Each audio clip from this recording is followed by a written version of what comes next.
Did Palpatine sense Vader's betrayal before it happened? In Return of the Jedi, the Emperor is certain of his victory, until Vader suddenly turns on him and throws him down the reactor shaft. Canon gives us a rare glimpse into what was really going on inside Palpatine's mind in those final moments. In this video, we're going to look at the short story titled Then Falls Sidious from the anthology Return of the Jedi from a Certain Point of View and the novelization of The Rise of Skywalker. We'll explore what Palpatine was thinking as he tortured Luke, what he sensed in Vader as Anakin Skywalker began to resurface, and finally answer the question, did he realize his apprentice was about to betray him? The story opens just as Luke defeats Darth Vader in a lightsaber duel, and Palpatine is reflecting on what he believes sets him apart from everyone else. For him, the galaxy has never been about destiny or prophecy. He rejects the very idea of a chosen one, dismissing it as a comforting myth for the weak.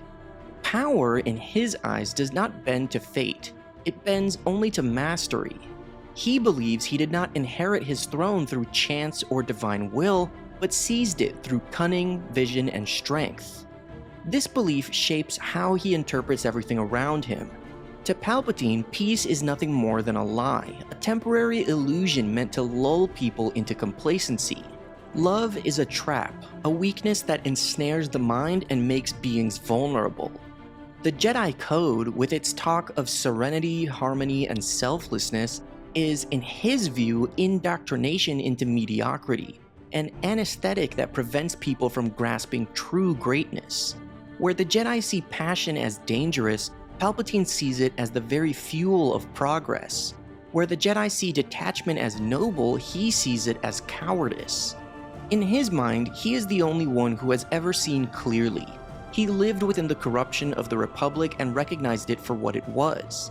He dismantled its hypocrisy, tore apart its political games, and brought order through his empire. He tells himself that he does not rule to subjugate, but to reveal truth, that only under his mastery can the galaxy avoid chaos. This certainty, this self-made vision of power, is what defines him in these final moments, even as he prepares to kill Luke. When Luke Skywalker stands before him, refusing to bow and declaring himself a Jedi like his father before him, Palpatine does not see a threat. He sees a naive boy clinging to myths. Luke's declaration only amuses the Emperor. To him, Luke does not resemble his father at all. He sees Luke's rebellion as nothing but nostalgia, a foolish longing for a republic and a Jedi order that never lived up to their ideals. As the lightning flows from his hands into Luke's body, Palpatine frames it as a lesson. He believes that Luke's defiance, his compassion, and his refusal to fall to hatred are nothing more than weaknesses. Hope is like a poison, slow to act but always fatal. He mocks Luke for believing in legacy, for believing that he could stand in the shadow of his father and resist the inevitable dominance of the dark side. And yet, there is a flicker of acknowledgement. As Luke screams for his father, Palpatine recognizes there is a kind of valor in his defiance. But to him, it is meaningless valor. He tells himself that Luke will die like all the rest, that his bravery will be buried with his bones, and that the galaxy will move on unchanged. Luke's pain to Palpatine is simply another reminder that hope cannot overcome power. Even as he tortures Luke, Palpatine's thoughts drift to the man standing at his side. He remembers how he first found Anakin Skywalker, a boy ripped from his mother, torn between love and fear, mistrusted by the Jedi who trained him. To Palpatine, Anakin was always flawed, always broken. The Jedi saw his grief as a danger, his anger as a weakness, but Sidious saw it as potential. Palpatine recalls how he offered Anakin what the Jedi never would: freedom. Freedom to embrace his rage, to channel his hatred, to turn his pain into strength. In Palpatine's eyes, he raised Vader from the ashes of Anakin Skywalker and forged him into something greater. Their relationship, he believes, is symbiotic, a constant push and pull between master and apprentice. Loyalty has nothing to do with it, only dominance and power. Yet, even here, Palpatine senses the cracks. He knows that guilt and regret still linger within Vader. He feels that Vader is eternally divided, never fully at peace, always carrying the weight of what he has lost. To Palpatine, this makes Vader both useful and pathetic. Useful because that torment feeds his connection to the dark side, and pathetic because it makes him less than whole. Palpatine tells himself that Vader was chosen but never truly chose, that he is still bound to ghosts, and so he reassures himself that he is right to keep the greatest secrets of the dark side to himself, to remain the true master while Vader is forever the servant. This arrogance defines Palpatine in these final minutes. As he watches Vader stand silently, as he feels Luke writhing beneath his power, he does not imagine for a second that he could lose. In his mind, he is invincible. He thinks of himself as lightning in a bottle, the living embodiment of the dark side, the one who has achieved what no other Sith or Jedi ever could. He admits to himself that channeling such power takes effort. He must draw on his malice, his fury, his hatred, but he relishes this. To him, this is what greatness feels like. He is convinced that he is eternal, that he is fate itself, the axis around which all things revolve. Death, betrayal, cycles of masters and apprentices, these are the games of lesser beings. He alone endures. He alone embodies victory. So when he looks at Vader, he sees only a broken man who can never rise above him. And when he looks at Luke, he sees only another doomed Jedi, another idealist soon to be forgotten. In his mind, the outcome has already been decided.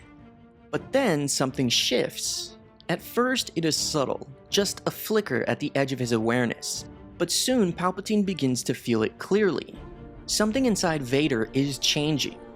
For decades, Palpatine has drawn strength from Vader's hatred, from his torment, from the pain that made him a creature of the dark. But now, in this moment, something else rises to the surface. Palpatine feels compassion. He feels love. The very things he has always mocked as illusions, the very things he dismissed as Jedi weakness, suddenly blaze within his apprentice. He recognizes that the source is Luke, that Vader's love for his son has awakened something he thought was long dead. Palpatine reacts the only way he knows how, with mockery. In his mind, he scoffs at this rediscovered goodness, congratulating Vader sarcastically as though it were meaningless. He reassures himself that it will not save him, that it cannot alter the truth of the dark side. But beneath that arrogance, unease begins to spread. For the first time, he feels a bond he cannot control. He feels love burning in the heart of the man he thought he owned completely. Even as the shift grows, Palpatine clings to his beliefs.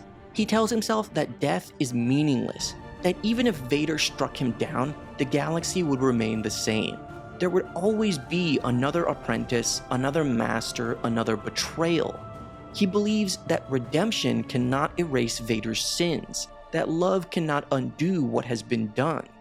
In his mind, nothing could ever topple the eternal cycle of power that he embodies. And so, when the moment comes, Palpatine is utterly blind to what is about to happen. As he pours more and more lightning into Luke, as he feels victory within his grasp, he cannot comprehend that Vader is moving toward him. He cannot fathom that the compassion he always dismissed is about to destroy him. His final thoughts are still filled with pride. He tells himself that he alone decides legacy, that he alone shapes the meaning of fate. He dies convinced that he is eternal. But in the instant Vader lifts him and hurls him down the reactor shaft, all of those beliefs are proven wrong. The one thing he never understood, love, is what ends him. But that's not the only canon source that sheds light on this moment. The novelization of The Rise of Skywalker actually goes a step further, describing Palpatine's thoughts as he was falling down the shaft. It reveals that the betrayal stung him sharply, but it didn't entirely surprise him. He had long sensed the flickering light in Vader and had been prepared for this possibility for years. Unlike his own master Darth Plagueis, who had hesitated, Sidious was ready. As he died, he poured all of his hatred and power into a dark ritual, hurling his consciousness across the galaxy into a secret vessel he had been preparing. His physical body died before it even hit the bottom of the shaft, but his spirit lived on. The transfer was imperfect, leaving him trapped in a broken clone body. But the key detail here is that Palpatine had been aware of the danger. He knew that Vader's loyalty might not be absolute. So, did Palpatine sense Vader's betrayal? The answer is kind of complicated. The short story Then Falls Sidious shows us that in those last moments, the Emperor could feel something changing inside Vader. Grief, love, even a spark of Anakin resurfacing. But in his arrogance, he dismissed it as weakness, believing Vader would never act on it. Yet, the Rise of Skywalker novelization makes it clear that Palpatine had actually anticipated this for years. He had always sensed the flickering light in Vader and had prepared for the possibility of betrayal, setting up a dark ritual to preserve his spirit if it ever happened.